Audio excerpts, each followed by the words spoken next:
गुरु जब हमको मंत्र देते हैं तब उस मंत्र का शुद्ध उच्चारण हमारे मुख से करवाते हैं। और इसलिए जहां तक गुरु के मुख से हम मंत्र श्रवण ना करें, वहां तक मंत्र का प्रभाव नहीं होता है, क्योंकि हर एक मंत्र के विधान अलग अलग हैं। मंत्र जाप करने से पहले मंत्र की दीक्षा भी लेनी पड़ती है। बाकी कंठी तो बाजार में भी मिल जाती है, 50 रुपये कौड़ी कंठी बाजार में से ले ली, अपने आप गले में डाल ली, वो जीव दीक्षित नहीं कहलाता है। गुरु हमें कंठी प्रदान करके मंत्र का दान देते हैं, तब जाकर के फलित होता है। इसलिए मंत्र का बड़ा प्रभाव है। कौन सा मंत्र किस अधिकारी को देना चाहिए, कौन सा मंत्र किससे फलित हो सकता है, कौन सा जीव कौन से मंत्र का अधिकारी है, गुरु जानते हैं। और जीव के अधिकार के मुताबिक कृपा करके गुरु मंत्र का दान करते हैं। और दूसरी बात, गुरु भी उस मंत्र के द्वारा दीक्षित होने चाहिए परंपरा से। नहीं तो मैं अपने आप कोई भी मंत्र पढ़ लूं और किसी को मंत्र का दान दे दो तो भी मंत्र फलित नहीं होगा। और देखिए, इसीलिए हम ब्रह्म संबंध लेते हैं, गद्य मंत्र कहा जाता है। स्वयं ठाकुर जी ने श्री महाप्रभु जी को पहले गद्य मंत्र का दान किया है। महाप्रभु जी ने भी अपने आप उसका दान नहीं दिया है हमें। श्री महाप्रभु जी भी स्वयं ठाकुर जी के द्वारा गद्य मंत्र से दीक्षित हुए हैं। इसलिए हमारे पुष्टि मार्ग के सबसे प्रथम गुरु तो स्वयं ठाकुर जी हैं, और हमारे आचार्य स्वयं श्री वल्लभ हैं, भगवत भजना बता रहे हैं।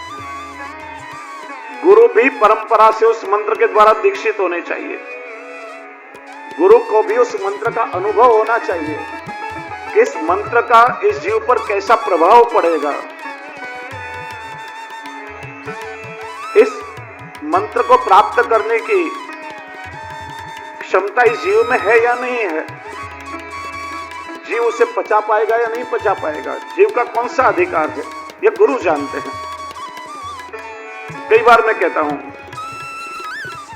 एक फैक्ट्री में एक मशीन बिगड़ गया,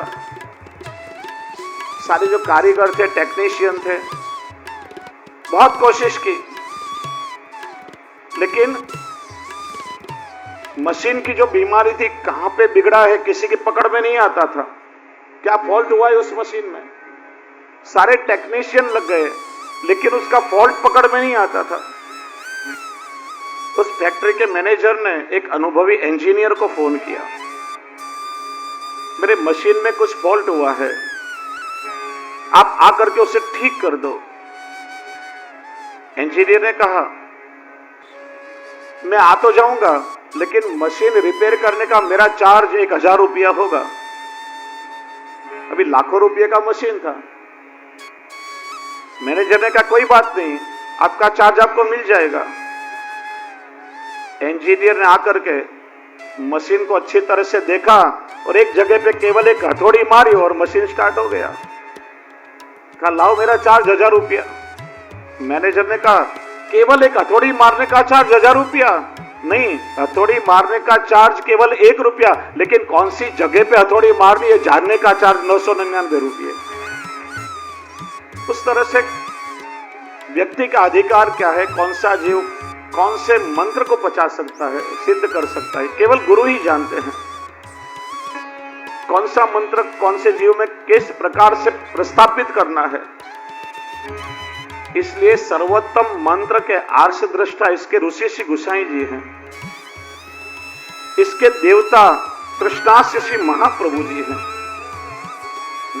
देवता, देव संस्कृत में देव धातु पर से देव शब्द हुआ। देव यानी जिसके अंदर दिव्यता है, जो दिव्य लीलाओं से प्रकाशित है, उसे हम देव कहते हैं। श्री कृष्ण आस्य आगे भी हमने देखा, और आगे नाम में भी विस्तार से हम चर्चा करेंगे। देवता चकार लिया है। श्री गोसाई जी में आज्ञा करते हैं, श्री महाप्रभु जी के स्वरूप का चिंतन करके अनन्यता पूर्वक श्री वल्लभ में हमारा चित्त परो करके और इस स्तोत्र का जप हमको करना चाहिए। शास्त्रों में मंत्रों के द्वारा देवों का अर्चन करने की विधि भी बताई है। गीता जी में भी भगवान ने कहा है कि सारे यज्ञ में जप यज्ञ को श्रेष्ठ माना गया है। यज्ञों में मैं स्वयं जप यज्ञ रूप हूं और इसलिए यज्ञ हम देव को समर्पित करते हैं। उस तरह से हम जब सर्वोत्तम जी का जप करते हैं तो श्री महाप्रभु जी के स्वरूप का चिंतन करके सर्वोत्तम जी का पाठ हमको करना चाहिए, जिससे सर्वोत्तम जी का फल हमें प्राप्त होगा। आगे बताया बीजम कारुणिक प्रभु, मंत्र का जो बीज होता है। कारुणिक कौन? करुणा सागर प्रभु। जैसे बीज के अंदर कोई वृक्ष छिपा होता है, जैसे कहा जाता है वेद में जितने भी मंत्र हैं सारे मंत्रों का बीज प्रणव यानी ओंकार है। ओंकार के बिना सारे मंत्र अधूरे हैं। दूसरे भी बीजाक्षर बताए हैं, क्लीम रीम श्रीम वगैरह। बीज के बिना मंत्र अधूरा रहता है। बीज सहित मंत्रों का पाठ या जप करने से मंत्र की शक्ति और प्रबल हो जाती है। उसी तरह से सर्वोत्तम स्तोत्र का बीज करुणानिधि स्वयं ठाकुर जी हैं और ठाकुर जी की कृपा शक्ति का ही प्रागट्य स्वयं श्री महाप्रभु जी हैं। यहां प्रभु शब्द का प्रयोग किया है, आगे विभु शब्द का प्रयोग किया है।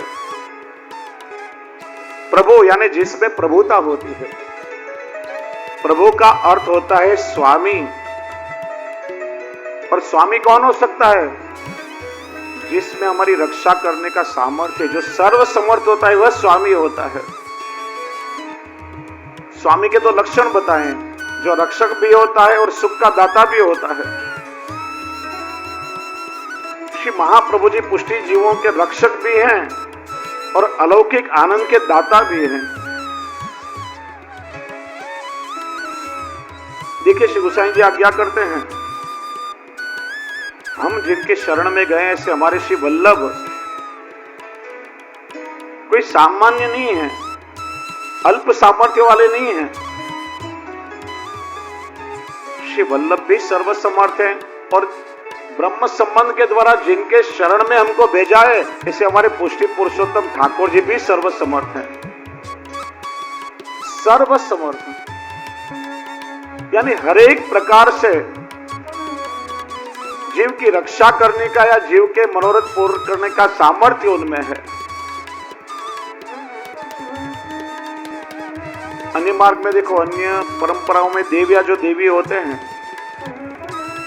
ज्ञान मार्ग में देखो तो जीव जैसा कर्म करता है वैसा फल मिलता है। हिसाब किताब का लेखा जोखा लेख करके बैठे हैं सारे। फलाने व्यक्ति ने इतने पाप किए हैं तो इसका कठोर दंड मिलना चाहिए, फलाने व्यक्ति ने इतने पुण्य किए हैं तो उसके फलरूप इतने सुख उसे मिलने चाहिए। वह तो केवल तटस्थ भाव से सबको देखते हैं। केवल ठाकुर जी में सामर्थ्य है कि जीव के सारे कर्मों के बंधन काट सकते हैं। कृष्णाश्रय में सामर्थ्य श्री महाप्रभु जी ने बताया ना, अजामिलादि दोषाणाम नाशको नु भवे स्थित। अजामिल बड़ा पापी था, कोई पाप कर्म करने का बाकी नहीं छोड़ा था उसने। 80 वर्ष का हुआ, 3 भयंकर यमदूतों को देखा, घबरा गया। पुत्र में आसक्ति थी, पुत्र को पुकारने के लिए नारायण नारायण बोलने लगा, चिल्लाने लगा। अनायास ठाकुर जी का नाम मुख से निकला और प्रभु ने कृपा की, सारे कर्म के बंधन कट गए। 3 यमदूत क्यों लेने के लिए आए? देखिए सावधानी से सुनिए, प्रत्येक जीवात्मा को 3 यमदूत लेने के लिए आते हैं, क्योंकि 3 प्रकार से जीव कर्म करता है, वाणी से, मन से और क्रिया से। हम किसी के विषय में जब अपशब्द बोलते हैं तो वाणी से कर्म होता है। अच्छा बोलो या बुरा बोलो, दोनों प्रकार से अच्छा कर्म या बुरा कर्म होता है। मन से यदि हम किसी के बारे में कुछ सोचते हैं तो मानसिक कर्म होता है। ये सारे फल हमें भोगने पड़ते हैं। और कहावत तो सबको पता है ना, जो गड्ढा खोदता है सबसे पहले वही गिरता है। हम किसी के लिए कोई गलत क्रिया करें तो उसका फल भी हमें ही भोगना पड़ता है। 3 प्रकार से जीव कर्म करता है, और जिस प्रकार से हम कर्म करते हैं उसका लेखा जोखा हमारा वहां पर पढ़ा जाता है। उसी प्रकार से जीव को कर्म के भोग भोगने पड़ते हैं। अजामिल ने बड़े पाप किए थे, जहां तक कर्म का फल ना भोगे वहां तक उसका उद्धार होना संभव ही नहीं है। लेकिन ठाकुर जी ने ऐसी कृपा कर दी कि अनायास प्रभु का नाम मात्र मुख से निकला और सारे कर्म के बंधन कट गए और उत्तम लोक की प्राप्ति हुई। कई बार लोगों को प्रश्न होता है, सारा जीवन पाप किया हो और क्या केवल ठाकुर जी के नाम से उसका ऐसे उद्धार हो सकता है क्या? मैं आपसे एक प्रश्न पूछूं कि रुई होती है, रुई, रू हो कॉटन हो, रुई का हिमालय या गिरनार जैसा बहुत बड़ा पर्वत हो, उसे जलाने के लिए कितने टन कोयलों की आवश्यकता है? कितने कोयले चाहिए? एक चिंगारी मात्र काफी है। ऐसे जीव भले अनेक दोषों का भंडार हो, लेकिन प्रभु सर्वसमर्थ है। ठाकुर जी के नाम में सामर्थ्य है कि जीव के सारे कर्म के बंधन कर सकते हैं। और हमारे प्रभु कैसे हैं? दोष सब दूर करत भक्ति भाव ये धरत, सर्वसमर्थ हैं। प्रभु चाहें क्षण मात्र के सारे जीव के कर्म के बंधनों को काट सकते हैं। केवल कर्म के बंधन काटते इतना ही नहीं है, प्रभु क्षमा भी देते हैं, उस जीव को सजा नहीं देते, और साथ में कृपा करके उस जीव को उत्तम फल का दान भी करते हैं। ऐसे हमारे प्रभु करुणानिधि हैं, महाकारुणिक हैं। यहाँ करुणा शब्द को कृपा के अर्थ में बताया है। आगे दया शब्द का प्रयोग किया था, यहाँ करुणा शब्द का प्रयोग किया है। इसका मूल अर्थ ठाकुर जी के अंदर रहा हुआ कृपा धर्म है। ठाकुर जी जब कृपा करते हैं तो सोचते नहीं है जीव अधिकारी है या अनधिकारी है, कोई गरीब है, कोई अमीर है, कोई पात्र है, कोई अपात्र है। ठाकुर जी अपनी इच्छा से जीवों पर कृपा करते हैं। ऐसे प्रभु महाकारुणिक हैं। इसलिए इसका बीज स्वयं करुणानिधि ठाकुर जी है। इसलिए यह सर्वोत्तम स्तोत्र वैदिक मंत्र के समान है। ऐसी आज्ञा करके ऋषि, छंद, देवता, बीज सबका निरूपण श्री गोसाई जी ने किया। और अंत में विनियोग यानी इसके फल की प्राप्ति श्री गोसाई जी बताते हैं। विनियोग का अर्थ होता है फल की प्राप्ति। ને આપણા બધાનો સ્વભાવ કેવો છે? ગુજરાતીમાં કહેવત છે ને, લાલો લાભ વગર ના લોટે। જ્યાં સુધી કોઈ વસ્તુમાં કોઈ લાભ ના દેખાય ત્યાં સુધી આપણે જલ્દી એ કરવા તૈયાર ના થઈએ। हम अपना लाभ सबसे पहले ढूंढते हैं। मानो आम का पेड़ है, यदि आम का फल आपको दिखाई ना दे तो आप ऐसे ही पेड़ पे चढ़ जाओगे क्या? आदमी पेड़ पे कब चढ़ेगा? जब उसे आम का फल दिखाई देगा। जहां तक हमें कोई फल दिखाई नहीं देता उसके प्रति हमारा लगाव नहीं होता है। फल ही कर्म का आकर्षण है। जहां तक कोई वस्तु का फल हमें नहीं बताया जाता उस कर्म में हमें आकर्षण नहीं होता है। तो यदि हम इस सर्वोत्तम स्तोत्र का पाठ करें तो हमें कौन से फल की प्राप्ति होगी, इसका निरूपण अब 6ठे श्लोक में श्री गोसाई जी प्रभु चरण करते हैं। इस सर्वोत्तम स्तोत्र का विनियोग हमको बताते हैं। विनियोग का अर्थ होता है उपयोग। सर्वोत्तम स्तोत्र का हम उपयोग करें तो फल क्या है? विनियोग, भक्ति योग, भक्ति योग में आने वाले प्रतिबंध विनाशन है। यानी भक्ति योग में आने वाले जितने भी प्रतिबंध है उसका नाश करने के लिए कृष्णा धरामृता स्वाद सिद्धि रत्न संशय, कृष्ण धरामृत आस्वाद सिद्धि,